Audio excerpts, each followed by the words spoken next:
बहुत सारे लोग आज की तारीख में ये जानना चाहते हैं कि कानून साज असेंबली में महराजुद्दीन मलिक के साथ क्या मामला हुआ। आज सबसे पहले 3 बार जम्मू कश्मीर की कानून साज असेंबली में हाउस को एडजॉर्न करना पड़ा है। 10 बजे हाउस लगता है, उसके बाद 10:30 बजे हाउस को एडजॉर्न किया जाता है। 11 बजे हाउस लगता है, उसके बाद फिर से हाउस को एडजॉर्न करना पड़ता है। 1 बजे हाउस का सेशन फिर से शुरू होता है, फिर से हाउस को एडजॉर्न करना पड़ता है। एक मामला महराजुद्दीन मलिक के साथ पेश आया है, जिस मामले में खुद मेरी वीडियो एक वायरल होती जा रही है और आप भी ये वीडियो जरा देखें कि इस वीडियो में एक मामला महराजुद्दीन मलिक के साथ पेश आया। ये वीडियो है और यही वीडियो जो है इस समय चारों ओर जम्मू कश्मीर के बहुत सारे वेब पोर्टल पे गर्दिश कर रही है। अब लोग जो हैं वो हैरान हैं कि आखिर महराजुद्दीन मलिक के साथ ये मामला पेश क्यों आया। सबसे पहले मैं आपको बता दूं कि कल की तारीख में महराजुद्दीन मलिक ने स्वर्गीय मुफ्ती मोहम्मद सईद पे एक भाषण दिया और उसके बाद आज सुबह ही कानून साज असेंबली में 2 से 3 लोग जो हैं, महराजुद्दीन मलिक जब भी इंटरव्यू दे रहे थे, किसी भी वेब पोर्टल से बातचीत कर रहे थे, तो ये 2 से 3 लोग इंटरप्रेट करने की कोशिश कर रहे थे और हमें इस बात की जानकारी नहीं थी कि मामला क्या है। और आज जब कानून साज असेंबली के साथ बिल्कुल एक कंटीन है, कंटीन के साथ जब महराजुद्दीन मलिक फिर से एक फीमेल जर्नलिस्ट के साथ बातचीत कर रहे थे, वहां भी 2 से 3 लोग आते हैं और वही 2 से 3 लोग आपको चारों ओर गर्दिश करते हुए दिखाई दे रहे होंगे। आपको बहुत सारे वेब पोर्टल्स पे भी वही 2 से 3 लोग दिखाई देते होंगे। अब जब महराजुद्दीन मलिक वहां पे बातचीत कर रहे हैं एक फीमेल जर्नलिस्ट के साथ, अचानक से 2-3 लोग आते हैं, महराजुद्दीन मलिक के साथ में बैठ जाते हैं और एक लाइव वीडियो चल रहा था या ऑफलाइन वीडियो चल रहा था, उसमें वो ये कह रहे हैं कि हमने भी इंटरव्यू देना है और बार बार इंटरप्रेट करने की कोशिश कर रहे थे, इंटरप्ट करने की कोशिश कर रहे थे। मामला क्या है? क्या महराजुद्दीन मलिक को जम्मू कश्मीर की कानून साज असेंबली में सिक्योरिटी रीजंस और बढ़ाने चाहिए, या फिर सबसे बड़ा सवाल जो है कानून साज असेंबली की सिक्योरिटी पे सवाल होता है, खड़ा होता है कि आखिर महराजुद्दीन मलिक के आसपास न सिक्योरिटी थी, ना इनके अपने पीएसओज थे, ना इनका कोई अपना जो पर्सनल असिस्टेंट था वो भी वहां पे मौजूद नहीं था। कहने का मतलब ये है कि मामला गंभीर हो सकता था आज की तारीख में, जो मामला हमारे सामने वहां पेश आया। फिलहाल महराज साहब बातचीत करने के लिए मौजूद है। महराज साहब, अजीबोगरीब किस्म का मामला और मेरी लाइफ में पहली बार मैंने ये देखा और मेरी हिस्ट्री में भी पहली बार कि कानून साज असेंबली में 2 से 3 लोग आना, वो अचानक आपको डराएं, धमकाएं, आपके साथ अब्यूजिव लैंग्वेज का इस्तेमाल करें। क्या है ये? देखिए, सब कुछ नया होगा, इतिहास लिखा जाएगा, इतिहास रचा जाएगा, पुराने नेताओं के तर्ज को भी बदला जाएगा, इसमें कोई शक नहीं है। और जिस झूठ की बुनियाद पर राजनीति होती है और जिन्हें भगवान माना जाता है, अपने माँ बाप का सम्मान जो लोग नहीं करते हैं, नेताओं को सर पे चढ़ा के रखते हैं। हाँ, परिवार के लोगों को मैंने बड़े करीब से देखा है, रिश्तेदारों को देखा है। इंसान की एक ज़िंदगी ऐसी है जो माशरे को मैं जानता हूँ कि जब इंसान ज़िंदा होता है तो उसकी खूबी उसको नहीं बताई जाती है कि आप ये अच्छा कर रहे हैं। अगर उसको ये बातें बताई जाएंगी तो वो और अच्छा करने की ख्वाहिश करेगा और करेगा भी। लेकिन होता क्या है, दौरे जदीद के अंदर ऐसे लोग मैंने देखे हैं, मेजॉरिटी में ये लोग हैं कि बुराई ज़्यादातर दिखाते हैं कि इस इंसान के अंदर ये ऐब है, इस इंसान की ये बुराई है, इस इंसान ने ज़िंदगी में ये काम गलत किया है, और उसको दोहराया जाता है जब वो जिंदा होता है। और जब वही इंसान मर जाता है तो उसकी पुरानी कोई बातें उठा कर लाते हैं कि इसने ज़िंदगी में यार वो वाला काम बहुत अच्छा किया था, ये बहुत नेक है। ये तर्ज थोड़ा गलत है। जो आप मरने के बाद इंसान के बारे में बोलते हो ना, वो मरने से पहले बोलो, मेरा ये मानना है। अब महराज मलिक है, आज मुझे आज बोलो मैं अच्छा हूँ या बुरा हूँ, ठीक। अब मैं भी कल को जब मर जाऊंगा ना तो लोग मेरी तारीफों के फूल बांधेंगे, चाहे वो अपोजिशन होंगे, चाहे वो कोई भी होगा, वो कहेगा कि महराज एक ईमानदार लीडर था, महराज अच्छा लीडर था, वो जम्मू कश्मीर का क्या देश का मुस्तकबिल बेहतर कर सकता था, लेकिन दुनिया में नहीं था। आज अगर मैं कर सकता हूँ, आज अगर मैं जिंदा हूँ, तो मुझे करने क्यों नहीं दिया जा रहा है? सच से हट क्यों रहे? एक इतिहास होता है, ये दुनिया का एक दस्तूर है, जो दुनिया के अंदर आया है वो चले गया। अब जिसने अच्छा किया तो अच्छा बोलो, जिसने बुरा किया तो बुरा बोलो, चाहे वो जिंदा है या मुर्दा है। देखिए, मुर्दों के लिए तो यही कहा जाता है कि आप अच्छा ही बोलो, नहीं जाने के बाद अरे ऐसा नहीं, मैं नहीं हूं उस किस्म का, ये मेरा अपना नजरिया है, ये मेरा पर्सनल इंटरेस्ट है और पर्सनल मेरा नजरिया है। मैं इस नजरिए से देखता हूं। मुझे लगता, आप क्यों मुझे बताएंगे? आप मैं मेरा साहब क्यों बोलेंगे? आप अगर आपको दिल में मेरे लिए हमदर्दी है, इज्जत है, तो आपके जुबान से निकले कि मैं महराज साहब हूं, वरना आप सीधा मेरे नाम से मुझे पुकार सकते, इसमें कोई दो राय नहीं, मुझे तो नाम है। और अगर मेरे नाम से पुकारना कोई गुनाह है तो गलत बात है। मरने वाले को आप क्या कहते हैं? मर गया। और ये आम रिवाज में ये अल्फाज बयान किए जाते हैं। मैंने मुफ्ती सईद को बोला कि वो मर गया, मर गया, उसके सीने पे गोली नहीं लगी, उसको मैं बोलो सही मौत नहीं मरा। हाँ एग्जैक्टली, कहाँ मारा? क्योंकि उस वक्त के हालात के मुताबिक जो हालात थे वो कहीं ना कहीं गलत थे।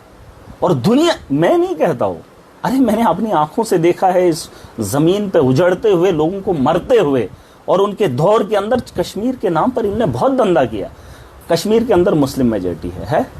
मुझे बताओ किस उलमा को इन्होंने एमएलए बनाकर भेजा? कश्मीर के लोगों से मुझे गिला है, चाहे कश्मीर के लोग मुझे क्या कहते हैं। मुझे एक बात बता दो, चपरासी कश्मीर का है, पुलिस में कश्मीर का है, कोई केएस है, कोई आईएएस है, मतलब हर फिरके में, हर फील्ड में कश्मीरी मुसलमान है। एक सियासत के मैदान में बेईमानों का टोला क्यों उठा के भेजते? क्या इसमें ईमानदार लोग नहीं आने चाहिए? नेशनल कॉन्फ्रेंस अरे के बात लोग ईमानदार नहीं, मैं सबकी बात कर रहा हूं, मैं एक की बात नहीं कर रहा हूं। कौन आलिम है इधर? क्या आलिम दीन है यहां पर? जो अल्लाह अकबर के नारे लगाएंगे, उन्होंने नमाज अदा की? पूछा आपने? अरे इस्लाम को आप राजनीति में भी बेचेंगे। बीजेपी वालों में और हम लोगों में क्या फर्क है? क्या फर्क है हम लोगों में? मुझे एक बात का गिला है, कश्मीरी अपने दिल पे हाथ रख के बोले कि उन्होंने सही नुमाइंदों को चुनकर भेजा है, ईमानदार लोगों को ऐवान में उठाकर भेजा है।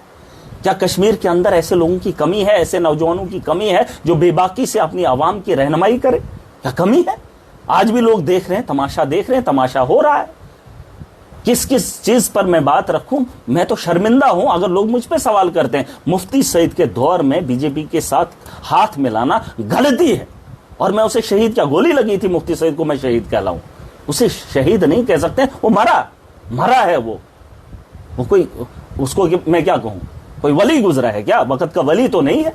अरे लीडर था, लोगों ने वोट दिए, बन गया, नाम हो गया, चीफ मिनिस्टर बना, तो क्या हुआ यार? नहीं कहा ना कि फांसी दी होती खुद। हाँ, वक्त अगर बीजेपी वालों ने उसके खिलाफ उस वक्त, चाहे मोदी की सरकार सेंटर में थी, अगर वो नहीं मानता उनके साथ अलायंस, अगर उसको फांसी पे भी लटकाते तो बहुत बड़ी बात होती, बहुत बड़ी बात होती।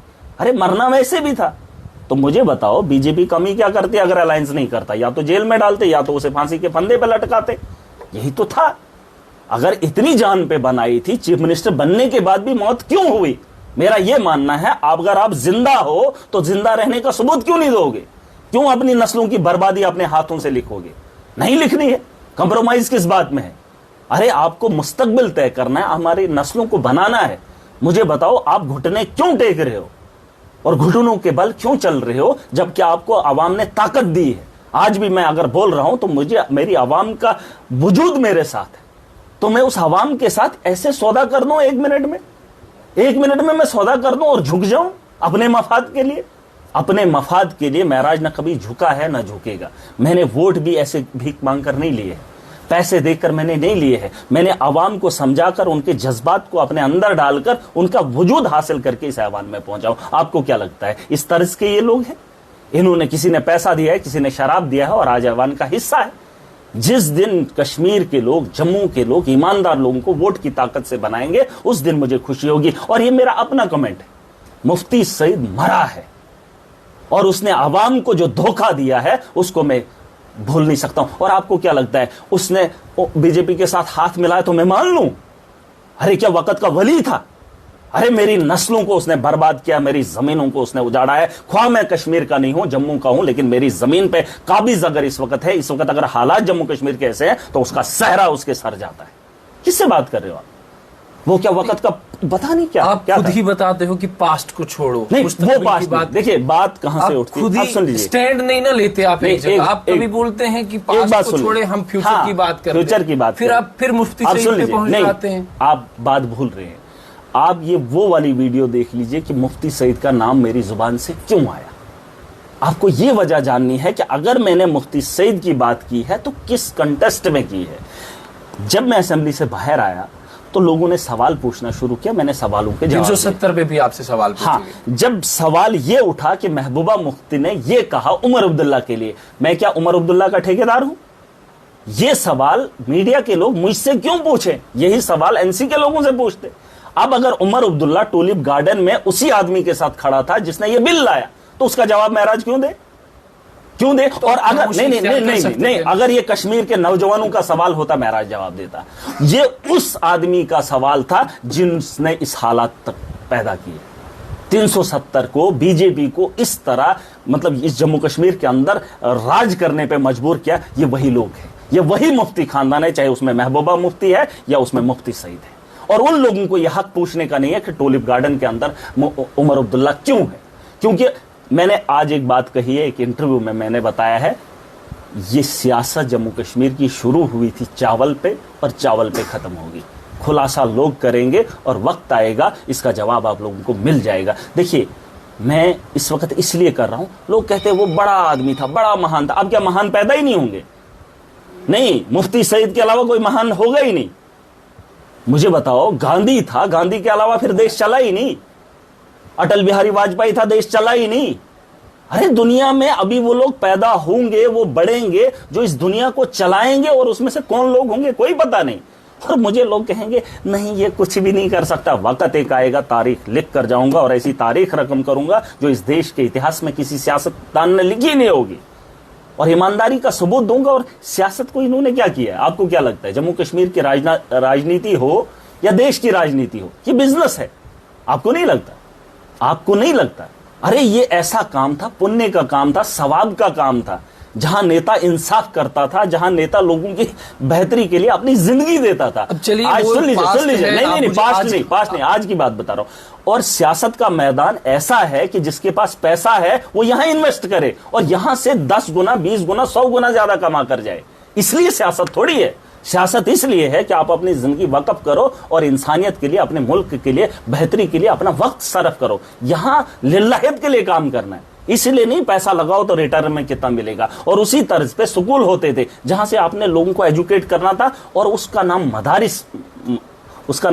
मदारिस हुआ करता था। तालीम को बेचा जा रहा है आज की डेट में। और देखिए, सियासत का मैदान हो या स्कूलों की तालीम हो, स्कूलों के स्कूल इन्होंने खोले हैं। हेल्थ के निजाम में पहले जमाने में क्या होते थे? हकीम, मेरे इलाके में हकीम हुआ करते थे। वो जब दवाई देते थे ना, उनको खुशी मिलती थी, वो पैसा नहीं लेते थे। और आज ये बिजनेस है, पेट काटने के, औजार निकालने के। सुन लीजिए, ये बिजनेस सवाल नहीं, मैं इनकी बात कर रहा हूं। ये सवाल गलत नहीं है, ये जवाब सही है बिल्कुल। राजनीति के अंदर ईमानदार लोग होंगे, ये माफिया है। आज की डेट में जितनी भी सियासत हो रही है या सियासतदान, एक आदमी जो लेजिस्लेटर्स हैं, ये सब एक आदमी ईमानदारी से आया। पता कर लो, इतिहास उठा के देख लो, हर कॉन्स्टिट्यूंसी के अंदर जाओ, पता करो उनका बैकग्राउंड क्या है, पता कर लो। आपके पास ईमानदार हैं, आप ईमानदारी का ठप्पा लगा के आए, बाकी सब बेईमान। नहीं, मैं ये नहीं कह सकता, लेकिन मेरे से ज्यादा ईमानदारी साइवान के अंदर कोई नहीं है। ये गारंटी के साथ बोलता हूं और दावे के साथ बोलता हूं, डंके की चोट। आज का मामला आप हमें बताएं ताकि लोग, जितने भी हमें लोग देख रहे हैं, मामला क्या? मामला सिंपल है, ये मेरा अपना पर्सनल व्यू है। मैं बोल सकता हूं, मैं मोदी को मोदी बोलता हूं, एलजी को एलजी बोलता हूं, मुफ्ती सईद को क्या मुफ्ती साहिब बोलूं? क्यों? मेरी मर्जी। अरे तुम घर वालों के नहीं निकलते हो, अपने माँ बाप के नहीं निकलते हो, जिन्होंने तुम्हें पैसा दिया, तुम उनसे किनारा कशी करते हो, लीडर को बाप मान लेते हो। लीडर वही है जो इंसानियत के लिए मानते हो कि आप कानून नहीं। देखिए, मेरा ये मानना है, नहीं, सुन लीजिए, आज भी सिक्योरिटी रीजंस की वजह से आप पे अटैक भी हो सकता है। अरे सुन लीजिए, पहली बात, मैं अल्लाह को मानता हूं, उसके भरोसे से निकला उसी के भरोसे से हूं, और आज अगर इस मुकाम पे खड़ा हूं तो उसी के भरोसे से हूं। मेरी नीयत में खोट नहीं है और मेरी सोच में तकब्बर नहीं है। मैं आया हूं लोगों की बेहतरी के लिए और करके जाऊंगा। उम्र का पता नहीं है कितनी है। यहां इंसान जिंदगी को बचाते बचाते भी मर जाता है। कोई हार्ट अटैक से मरता है, कोई सड़क के किनारे मर जाता है, कोई सड़क से खाई में जाकर गिर के मर जाता है, कोई गोली से मरता है, कोई बीमारी से मरता है। मेरी मौत जिस दिन होगी मुतय्यन होगी। मैं इन लोगों से, टुच्चे लोगों से डरने वाला नहीं हूं। आपको क्या लगता है जिस आदमी ने 15 साल रगड़ा खाया है वो इन टुच्चे लोगों से डरेगा जिनका वजूद ही नहीं है? और जो बात करने वाला है वो चोर है, उसने पीडीपी के दौर में खाया होगा, आज वो हजम नहीं कर रहा है। मुफ्ती सईद के भी गुण गा रहा है। अरे बाप के गा, जिस बाप के घर से तो पैदा हुआ, उस बाप को तो ये इसका पता ही नहीं होगा। ये कौन सी नस्ल के लोग हैं? ये लोगों को जाहिल बना रहे हैं। और कश्मीर की आवाम बागयूर है, अगर मुझे देख रही है, हर फील्ड में अगर इंसान कश्मीरी है तो सियासत के मैदान में ईमानदार कश्मीर से क्यों नहीं आएगा? ये मेरा जानना है। और जवान क्यों नहीं आएंगे? क्यों नहीं आएंगे? अखाड़ा बना के रखा है देश के अंदर बीजेपी और कांग्रेस, कश्मीर के अंदर पीडीपी और एनसी। वो नौजवान कहां है जो नौजवान अपना मुस्तकबिल खुद लिखना चाहता है? मैं चाहता हूं वो नौजवान खुल कर आए। मैदान हमने बना लिया। मैं कौन था? अगर मैं लीडर हूं, मैं इसमें कोई शक नहीं, अगर मैं खुद खड़ा अपने पांवों पे नहीं हुआ होता, क्या आज असेंबली में इस किस्म की गूंज उठी होती?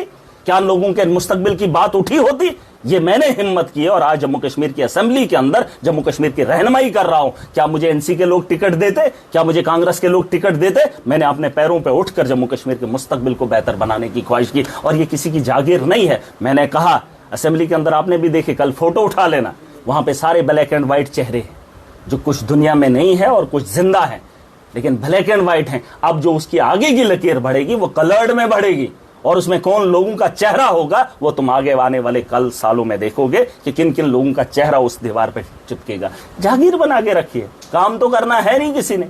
मैं तो शर्मिंदा हूं, आज आपने तमाशा नहीं देखा, तमाशा नहीं देखा। अरे इस तमाशे को देखने के लिए मैं यहां थोड़ी आया हूं। ये सवाल नहीं करेंगे ये लोग, ये सवाल नहीं करेंगे। बीजेपी के लोगों को 28 सीटें मिली, एमएलए तो ये लोग बन गए।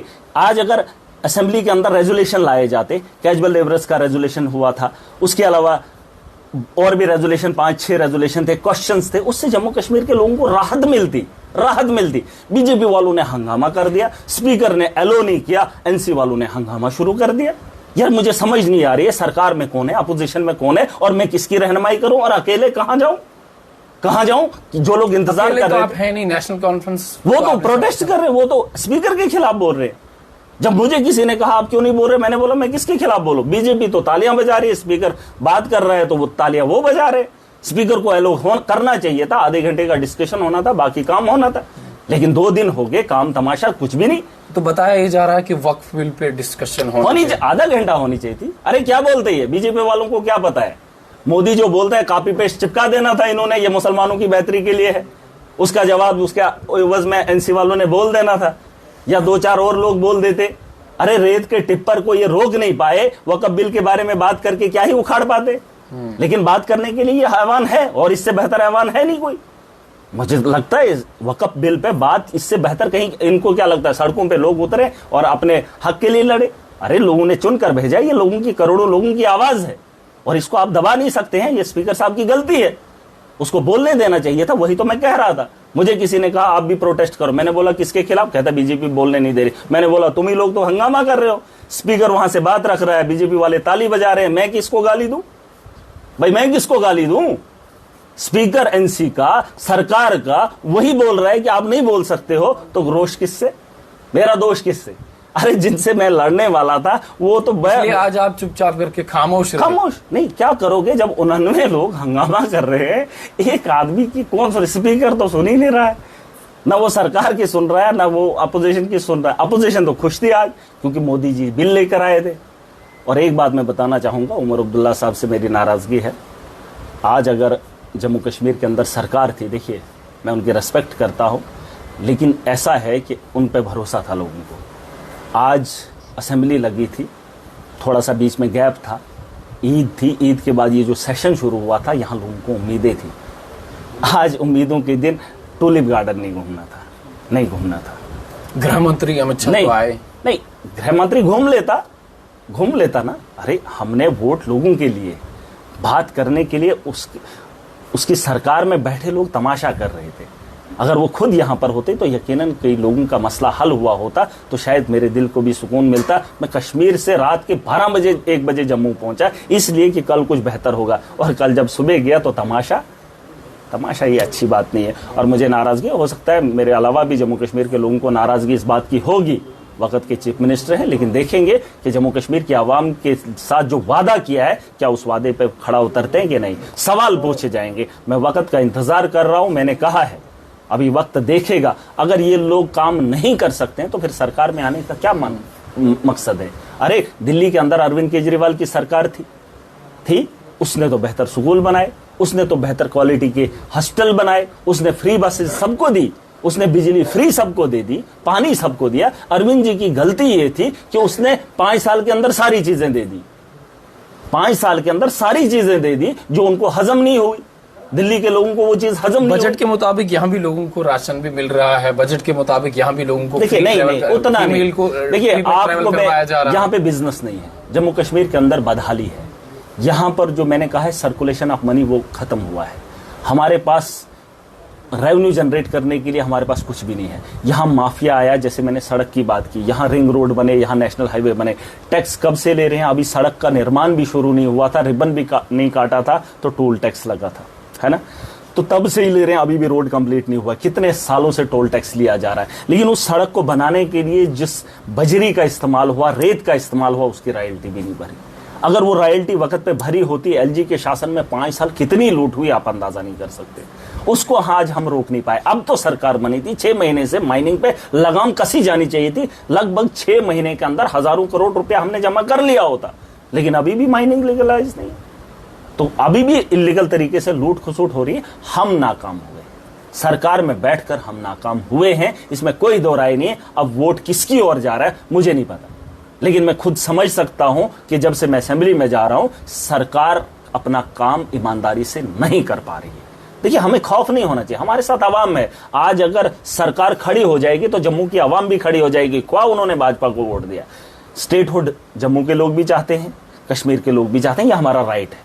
यहां की नौकरियों पे हमारा हक हो, ये जम्मू के लोग भी चाहते हैं और कश्मीर के लोग भी चाहते हैं। यहां पर माफिया खत्म हो, जम्मू के लोग भी चाहते हैं और कश्मीर के लोग भी चाहते हैं। यहां के लोगों को, नौजवानों को रोजगार मिले, यहां के वहां के भी चाहते हैं। और इस पे सरकार अगर कोई कदम उठाए, उमर अब्दुल्ला सरकार अगर कोई कदम उठाए, और मुझे नहीं लगता जम्मू के लोग अलग हो जाएंगे, वो भाजपा को छोड़कर सरकार के साथ खड़े हो जाएंगे अपने जम्मू कश्मीर के मुस्तकबिल को बचाने के लिए। और मुझे लगता है सरकार कहीं ना कहीं नाकाम रही है। कल का दिन उमर साहब आएंगे, मैं देखूंगा उमर अब्दुल्ला आएगा और उसको कोई एक्शन लेना पड़ेगा।